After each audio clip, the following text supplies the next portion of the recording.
So the idea to create this segment, Real Numbers by Real Couples, came from a couple of conversations that I've had with friends. People asking me how interesting it was to be able to see the back end of numbers, what I find, how cool it was to be able to see what people spend their money on. When I looked on YouTube myself, it was really hard to find anything that dove into how much somebody makes and kind of the life that they're able to create with their money. And I thought it would be really cool to go behind the scenes and look at how I work with couples and individuals privately one-on-one and just kind of show you some of the numbers and the strategies that we are setting up. So today, that's what I'm going to be showing you. I'm going to go through one of my couples. They're doing money individually, which is sometimes a little bit more of a challenge than it is if we're working with the hybrid accounts or working with, two couples that just have everything pulled together. But just because it's a little bit more challenging doesn't mean it's something that can't work. I'm going to go ahead and dive in, tell you everything that we are doing, and then I'll come back at the end and kind of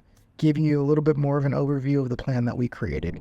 Today, I'm going to be redoing one of my clients' budgets. Him and his wife have been doing them separately, and while we've gotten his expenses under control, she wants a little bit more of open communication and understanding of where his finances are going. And we've decided that it's a little too hard to keep things split the way that they had split it. My suggestion was that we create a joint fund so that we can make sure that it helps out with managing his budget and it'll help her be a lot more in the know. So today, what we're going to do is we're going to go back and get some numbers so that we can truly create a joint budget for them. So where I'm going to start is I'm just going to start going down this actual, the spending line right down here for him. I'm going to go ahead and start it down with the fixed expenses because we're not so worried about this stuff. I've got that stuff with him. I pulled the last year of his information, even though we've been working together for about 8 months now. I wanted to give a full year of averages so that we can make sure that it's taken care of in his budget the right way. I'm going to spend a little bit of time going back and forth, just kind of creating some of these averages, and I'm going to come back and just show you a little bit of where we're at. So the categories that they told me that they want to make sure we have incorporated together are the mortgage and the rent. They wanted the utilities, which also includes internet and the television. So everything that's in yellow is what we're really looking at in order to move forward for the joint expenses. As far as the variable expenses, we're talking about all the home services. So for them, it's pet services and somebody that comes in to do the house cleaning. We've got a little bit of lawn, some pool maintenance, and then we've got the rest of the utilities. They share a pet. So there's some of the pet expenses that go right there. There's daily living, which is the groceries and, some of the other stuff that they're buying for the house. And then they wanted another one for home improvement. Travel, they want to take a couple of trips a year, want to make sure that those things are in there as well. So those are the ones that we're going to be playing with, based off of this budget. And then him and I will go through after we split some of those numbers, and we're going to go back and kind of recalculate his actual budget, his planned budget, spending plan around those expenses. So trying to get to a regular number of what we need to take out, whether it's $2,500, whether it's $5,000, and then we can subtract that from whatever he's got coming in, and we'll have money to go ahead and play in other places. Pretty cool thing is I have gotten a couple of things in. So figured out everything that's in yellow is pretty much their averages. Well, the averages of the things that he has been spending on their shared expenses, just pretty insane that even when you look at everything, it comes out to about $39, almost $4,000 for him right there. And then I also I went down and I got his actual averages for everything that is not supposed to be quote unquote couple expenses. So the stuff that's supposed to be coming out of his account. So one of the things that it's really interesting is it's very hard to be able to be 100% on budgets when you can only see half of the puzzle, right? I know nothing about her expenses other than a couple of the numbers that he gave me. And I also don't know too much about how much she's making. So it makes sense that we have been struggling being able to get him to balance on a monthly basis because there's probably half of the information that I don't have. So when I went down through his side, a couple of the different things, he's got about $3,500. So when we're looking at this, he's got about $7,700 going out every single month, but we're not quite there with the income that's coming in. So obviously a lot of this is going onto the credit card. We've paid off some of the debt, but haven't been able to consolidate things. So when we're kind of like looking over, we're about $2,000 over. Now, the thing that I'm going to do is I am going to go through and create a plan looking at some of the fixed expenses that I know, as well as some of the variable expenses that I know, so that I can get a number. And then once we have that number, I'll get some more information from her while we are on the call. We'll start talking about, hey, is this a 50-50 split? Do we want to do 60-40? Are we 70-30 based off of the income that's coming in for the two of them? So I will check back in after our call. Welcome back. So you got an opportunity to see what it looked like prior to us sitting down and having a conversation. The conversation went really well. First, we set a couple of ground rules to make sure that they understood that they were both on the same team and that we were just working together to get to a collective number so that both of them were going to be happy and actually feel like they had some control and clarity over their finances together. The conversation took about an hour, a little over an hour, about an hour and a half, and we were able to do some great work. For our 2024 plan, we started at $6,207 of shared expenses.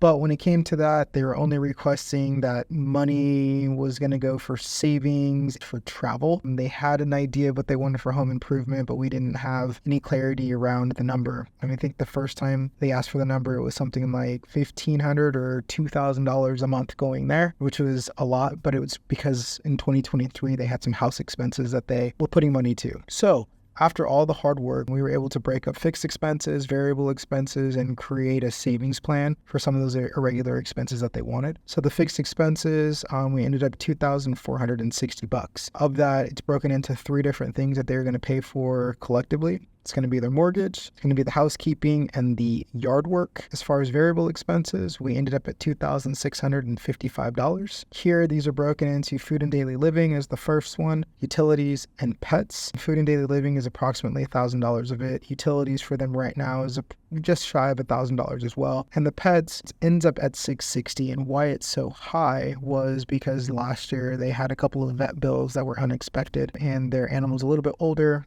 and is on medication. So they're afraid that if they cut that down too much, they wouldn't have money for their fur baby. And so what we decided to do is if they didn't use the $660, 100% towards the animal, they're going to take, whatever the remainder is from the medicine, the food, pet toys, all that good stuff. And they're going to put that into another sub-savings account that we just didn't 100% start, but they know that they have it there. And then for the savings account, which we broke down into 2 different irregular expenses, there's going to be $1,200 that goes in there, and it's to float the travel and home improvement. So for travel, they wanted an annual total of about $6,000 that would cover them going to a couple of their favorite places during the winter and to be able to camp during the spring. So it comes out to about $500 a month. And then because the home improvement goal, what they wanted to save is we're in, almost middle of this year. So the number that they wanted to save versus the number that they originally wanted monthly, which was unrealistic, we ended up coming up with about $700 collectively. So $350 from each of them coming into this. So they would have approximately $5,000 at the end of the year. This right here was able to help alleviate a lot of stress on both of them. From one side, worrying about having money and having to put it on the credit card, and from the other side, the other person feeling like they didn't have enough to put in if an emergency happened. This just keeps us all on a very straight path and very clear about, that we're both contributing and there's going to be money there. Again, I know that we started off at $6,200. We ended up, after trimming a couple of things and making sure that everything that they needed was in there, we ended up going up just a little bit. We're at $6,315 total as a couple. So that means that their individual total that they're going to be transferring to a brand new joint checking and savings account that both of them are on that we can open is going to be $3,157.50. So the way that we have it set up is that once a month from one of them, that money is going to be coming in. Twice a month from the other one, that money is going to be coming in. It's divided in 2, and it's correlated with the paychecks. Right now we have an automatic transfer that's going to be going in, but they are both talking to their HR companies, and we are looking, once we have that account set up, to have an automatic transfer just go from the paycheck. So part of it's going to go into the joint check, and then the other part will go into the individual checks.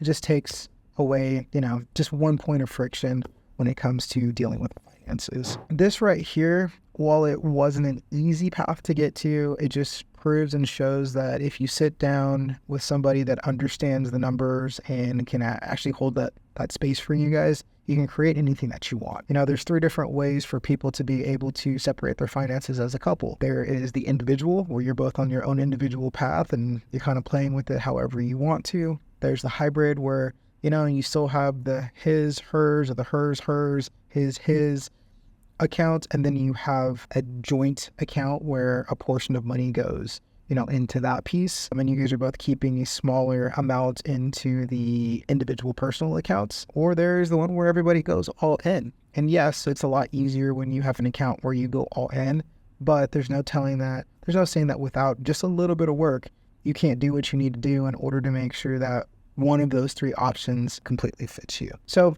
if you or somebody that happens to be struggling with some of these things and really would like some help with it, we've worked with over 100 couples, more than happy to sit down with you, run your way through this, or if you have questions, feel free to comment below and ask, and we'll keep a lot of these videos going, but looking forward to seeing you on the next one.